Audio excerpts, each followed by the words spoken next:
ஒரு ஊரில் ஆற்றை கடக்கிறதுக்காக ஒருத்தர் பரிசலில் ஏறி இருக்கார். பரிசலில் ஏறினவர் பேச்சு கொடுத்துக்கிட்டே தோணிக்காரர்கிட்ட பேச்சு கொடுத்துக்கிட்டே வந்தார். ராமாயணம் படிச்சிருக்கியாப்பா அப்படின்னார்.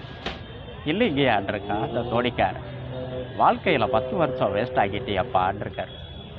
கொஞ்ச நேரம் கழித்து மகாபாரதம் படிச்சிருக்கியா அப்படின்னு கேட்டிருக்காரு. அந்த தோணிக்காரர் இல்லைங்கயா அப்படின்னு இருக்கார்.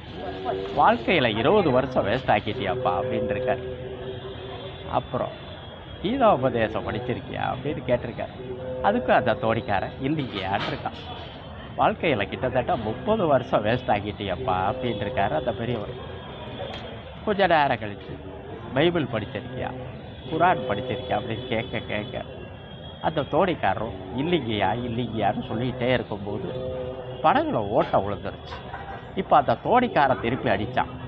நீச்சல் கற்றுருக்கீங்களா ஐயா அப்படின்னா. பெரியவர் இல்லையா அப்படின்றாரு. அந்த தோணிக்காரன் தப்பிச்சு கரையேறிட்டான். பெரியவர் நிலைமை என்ன இருக்கும்? ஆனால் வாழ்க்கைக்கு எது தேவையோ அதை நம்ம முதல்ல கற்றுக்கணும். அதுக்கப்புறம் தான் மற்றது எல்லாமே. நன்றி.